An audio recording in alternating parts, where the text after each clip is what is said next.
Bienvenidos al programa A Tu Salud, donde encontrarás consejos saludables para mejorar tu salud y prevenir las enfermedades. Cordial saludo, amables televidentes de Satel Televisión. Les habla Elizabeth Bastidas, médica general y de terapias no farmacológicas. En esta oportunidad he querido acompañarlos con un tema que es muy importante en salud, ya que es una consulta muy frecuente que nos llega y es acerca del síndrome de colon irritable.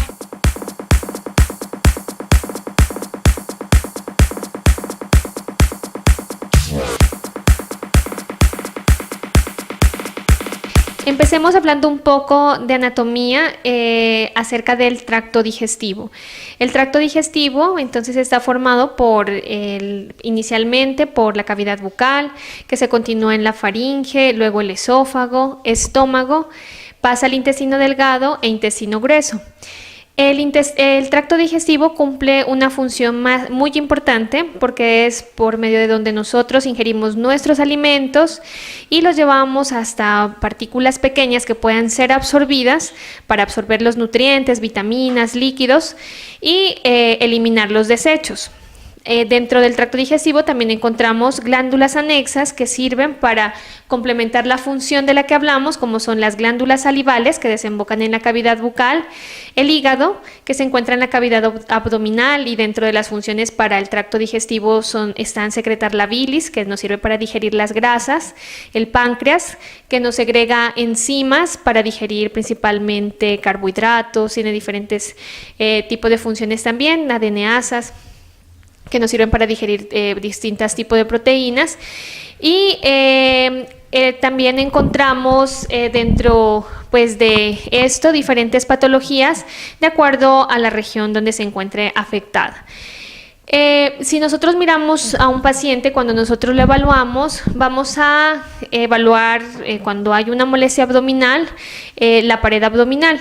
Entonces, dentro de la medicina nosotros vamos a dividir la pared abdominal en regiones o en cuadrantes abdominales, ya que las vísceras cuando duelen o molestan pueden proyectar ese dolor a la pared abdominal y eso nos puede dar una idea de cuál es el órgano que está afectado.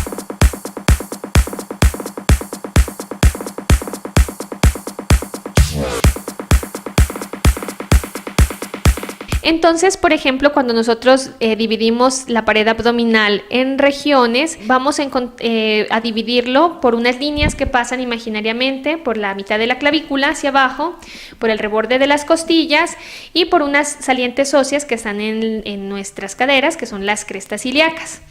De ahí entonces encontramos unas imágenes que podemos ver unas regiones que podemos ver en la imagen, como son el hipocondrio derecho, en la parte superior derecha, en la parte superior y de arriba el epigastrio, al lado izquierdo el hipocondrio izquierdo.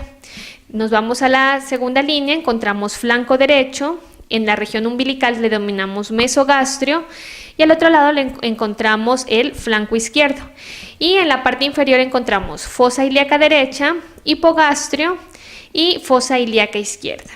Entonces, este es el que más habitualmente utilizamos dentro de la exploración física de un paciente, porque cuando molesta en alguna de estas regiones podemos encontrar, por ejemplo, si es un dolor en el hipocondrio derecho, en la parte superior derecha del abdomen, podemos sospechar una patología muy frecuente, son cálculos en la vesícula del hígado.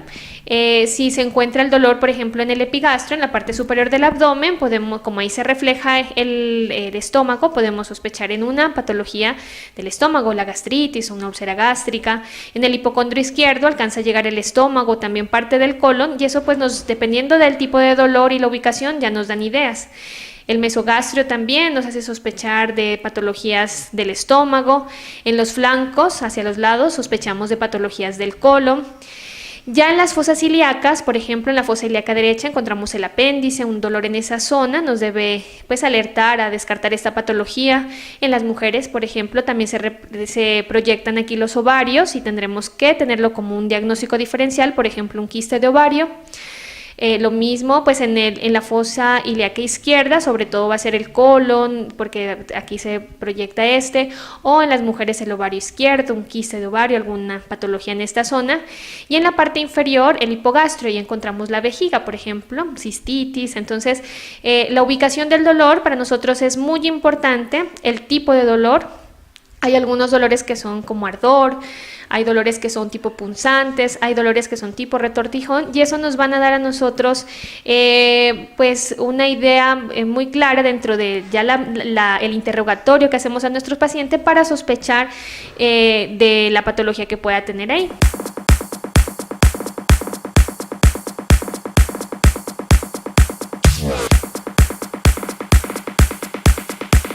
Hemos mirado cómo encontramos dentro del abdomen diferentes órganos que pueden ser los que se encuentran afectados cuando tenemos un dolor en la región abdominal. Y para hablar de síndrome de colon irritable, entonces hablamos de un dolor que es crónico, un dolor que afecta a nuestros pacientes durante muchos meses. Generalmente lo reflejan o lo reportan en el hemiabdomen inferior, o también en los lados, en las zonas donde se proyecta el colon.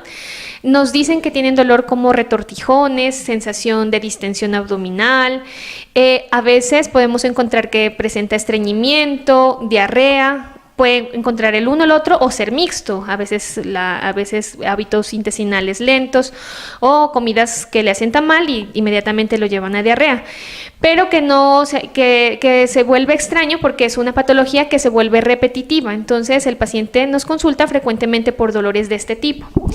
Inicialmente nosotros pues vamos a abordar el dolor del paciente tratando de buscar algún tipo de patología, dependiendo, por ejemplo, si tiene diarrea, nosotros pediremos exámenes para descartar infecciones bacterianas o infecciones parasitarias, y pues si lo tiene presente ese, pues daríamos manejo como tal a eso. Dependiendo también de otros síntomas, como puede ser, por ejemplo, si el paciente nos dice que tiene pérdida de peso o que la digestión cuando hace defecación encuentra que hay sangre que puede ser rutilante, nos haría sospechar, por ejemplo, hemorroides, o sea, un sangrado en el tracto digestivo bajo. O cuando, por ejemplo, el color de la defecación es como concho de café, es muy oscura, eso nos hará sospechar a nosotros una hemorragia de vías digestivas altas, de a nivel estomacal. Esa sangre se ha digerido y por eso sale oscura. En ese caso, nosotros sí podemos estar pidiendo entonces por colonoscopia para sangrados digestivos bajos o una endoscopia de vías digestivas altas cuando sospechamos un sangrado alto. Dentro también de los síntomas que nosotros podemos encontrar es, por ejemplo, cuando si se ubicara en el hipocondrio derecho, como le decíamos, en la parte superior derecha del abdomen, deberemos a través de ecografía descartar cálculos de vesícula. Entonces enviaremos ese examen y eso nos va a ayudar. Entonces los exámenes de laboratorio y los exámenes paraclínicos dependerán de la clínica de cada uno de los pacientes. ¿Qué podemos encontrar? Que a veces se realizan algunos tipos de exámenes y estos los encontramos normales, pero el dolor que presenta el paciente es real. El paciente tiene esas molestias y nos dice que se presentan de forma frecuente, que se exacerban o que se aumentan principalmente en las noches, que se sienten muy distendidos, muy llenos de gases. Entonces nosotros ya con esto podemos hacer, descartando también otro tipo de patologías, podemos hacer un diagnóstico de síndrome de colon irritable.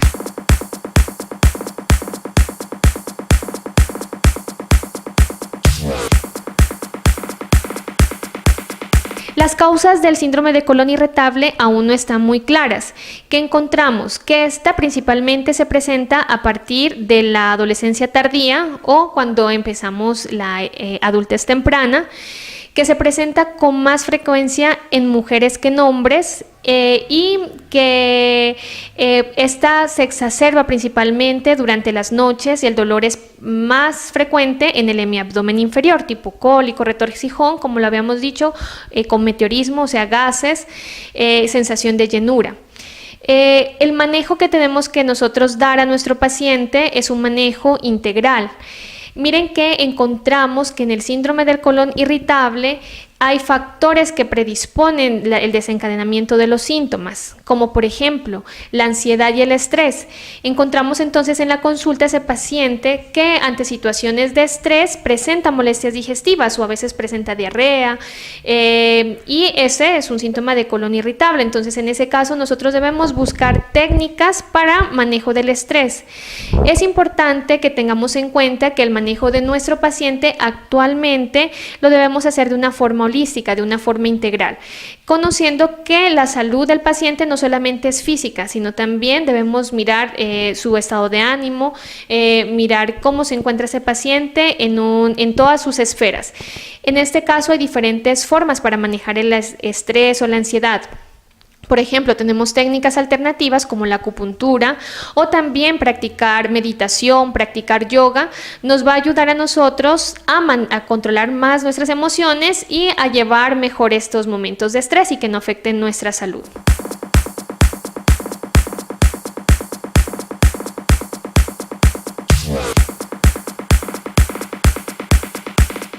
También debemos tener en cuenta que es muy importante para muchos aspectos de nuestra salud llevar una buena rutina del sueño. Entonces, generalmente nosotros descuidamos este aspecto, el aspecto del descanso. ¿Cómo debe ser esto? Primero debemos hacer una higiene del sueño. Nuestra habitación debe ser la habitación, solamente nos debemos recostar en la cama ya cuando vamos a descansar en la noche. Tenemos por costumbre a veces mirar tele, recostados en el cuarto o hacer actividades ahí, y eso no es lo más adecuado porque nuestro organismo debe también tener una disciplina y nosotros la zona de descanso debe ser solamente durante las horas del sueño vamos a utilizarla.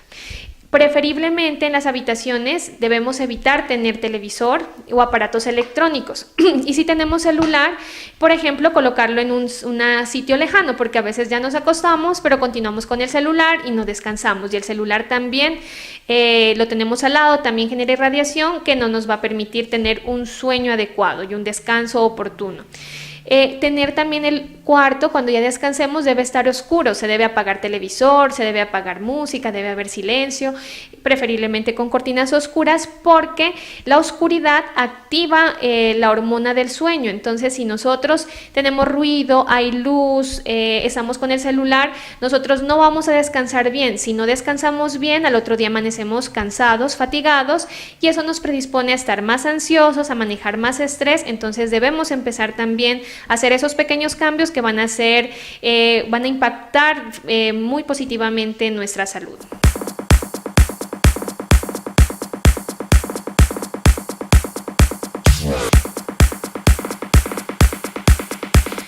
También dentro de las recomendaciones para el manejo del colon irritable está llevar una alimentación adecuada. Debemos empezar entonces a educar a nuestro paciente y debemos nosotros como pacientes conocer que el síndrome de colon irritable vamos a hacer, por ejemplo, con manejo farmacológico, simplemente un manejo del síntoma. Cuando tenga mucho espasmo, daremos antiespasmódicos o medicamentos para disminuir la cantidad de gases intestinales que van a mejorar transitoriamente las molestias. Pero no hay una medicación que digamos vamos a dar esto y con esto usted ya puede comer lo que quiera y va a volver a tener una digestión normal, porque eso sería falso. Nosotros debemos empezar a tener en cuenta y hacer conciencia que debemos hacer cambios en todos los aspectos que estamos explicando. Dentro de la alimentación, empezar a conocer nuestro cuerpo. Hay algunos alimentos que en la gran mayoría de veces les afectan a los pacientes con síndrome de colon irritable. Por ejemplo, los lácteos, la leche, el queso, el yogur, principalmente la leche pasteurizada, son alimentos que le van a hacer daño, que el paciente se va a distender, que va a presentar molestias, entonces debe evitar por completo este tipo de alimentos. También se debe evitar bebidas negras, el café, las bebidas gaseosas, porque también nos van a desencadenar estos síntomas. Evitar también embutidos, salchichas, salchichones, enlatados, que tienen muchos conservantes, el atún, sardinas, porque tienen muchos colorantes, tienen conservantes que inflaman la mucosa intestinal. También es importante tener en cuenta en el paciente con el síndrome de colon irritable evitar el gluten, y el gluten se encuentra en el trigo.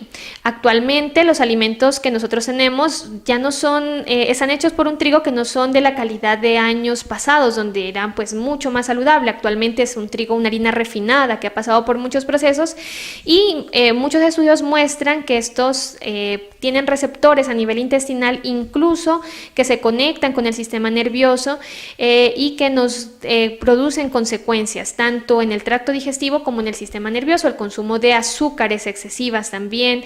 Entonces, ¿qué vamos a evitar? Por ejemplo, las galletas, el pan, las pastas, las cosas que se deriven de la harina de trigo. Tener muy en cuenta eso, porque al dejarlo se va a notar mucha mejoría. También tengamos en cuenta que se debe consumir mucha fibra dentro de la alimentación. ¿Qué contiene fibra? Las verduras, y al final del programa les voy a mostrar una pirámide nutricional que es un poco diferente a la que normalmente conocemos, pero que es muy recomendada para mantener una salud óptima. Consumir vegetales. Dentro de los vegetales tengamos también en cuenta ciertas recomendaciones, porque algunos puede que no sean bien tolerados por el paciente con síndrome de colon irritable y le lleven a tener un poco más de distensión abdominal. ¿Cuáles son estos? Por ejemplo, el repollo, el brócoli, la coliflor, son vegetales que no están muy recomendados en estos pacientes. No significa que sean malos, porque otros pacientes los van a tolerar y los van a digerir bien, en ellos no hay ningún problema, pero en el paciente que tiene colon irritable es preferible evitarlos. Consumir fruta. La fruta, dentro de la pirámide nutricional que vamos a mirar, la estamos recomendando, como tiene fructosa y tiene carbohidratos, dentro de la pirámide en una porción, o sea, que tengamos aproximadamente 25 a 15 gramos al día de fruta, y preferiblemente, pues si tenemos colon irritable, con cáscara, por ejemplo, la manzana, la pera, porque estas nos van a mejorar la digestión. También cereales integrales. Si se consume el arroz, que sea arroz integral, mejor que el refinado, porque este nos va a ayudar mucho en nuestra digestión y nos va a evitar también síntomas molestos.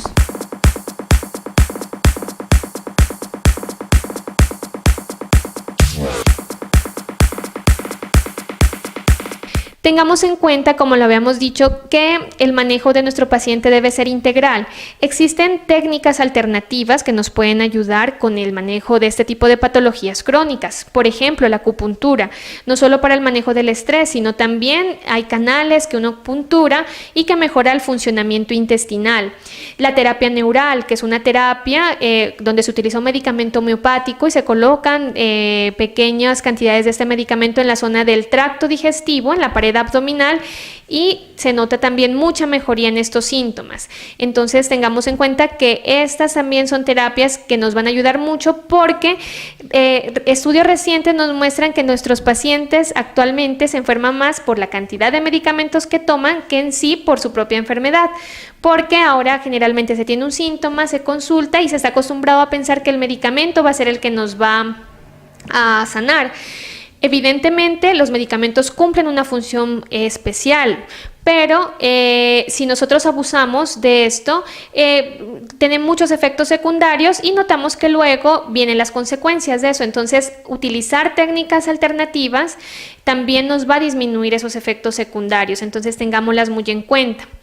Dentro de la pirámide nutricional de la que hablábamos, entonces, yo soy muy de acuerdo con esta pirámide, porque se parece mucho a la que se utiliza en la dieta mediterránea, que es una dieta que se ha estudiado y que se mira que tiene efectos muy positivos en la salud cardiovascular, también en la disminución de la incidencia de cáncer. Entonces es una dieta que nos ayuda también a proteger nuestro sistema nervioso. Aquí en la base de la pirámide encontramos entonces vegetales orgánicos y saludables, que son los que vamos a consumir en mayor cantidad, y también grasas saludables como el aceite de oliva, por ejemplo el aguacate que tiene omega 3, las almendras, las nueces, frutos secos de ese tipo, que nos aportan mucho a nuestra salud en general, cardiovascular como en tracto digestivo. Entonces la alimentación es un pilar fundamental para tener una buena salud.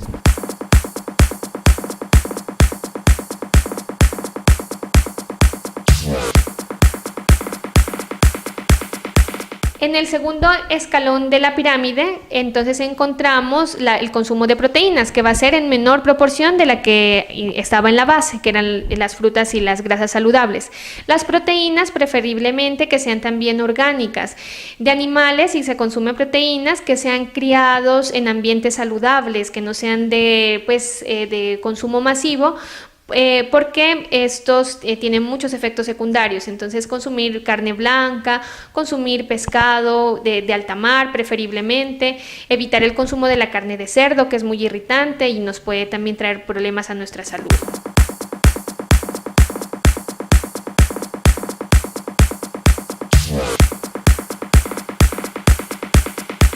Dentro de esta pirámide se disminuye un poco la recomendación en el consumo de carbohidratos de diferentes tipos. Las frutas contienen carbohidratos, fructosa. Entonces, consumir fruta es bueno, pero también debemos tener en cuenta que de esas porciones la mayoría deben ser verduras más que frutas. Entonces, las frutas que sean en la mañana, el consumo, y que sean 15 a 25 gramos. Y si tenemos colon irritable, que sea una fruta con cáscara.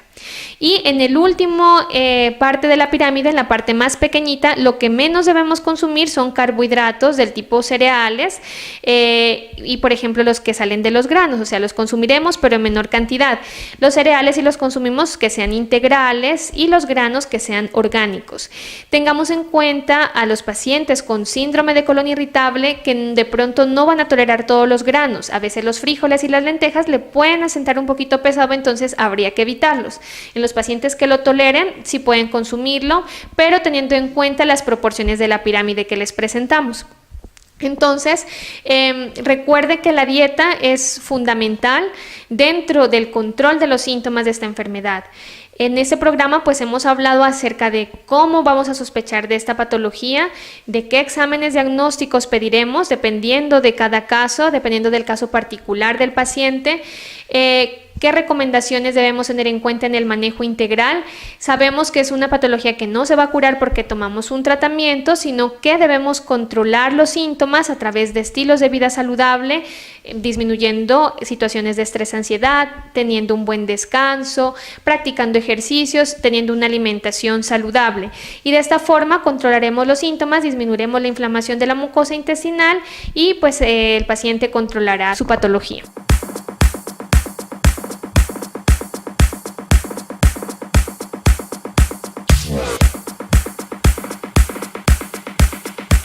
Con mucho gusto, en este programa les habló Elizabeth Bastidas, médica general y de terapias no farmacológicas.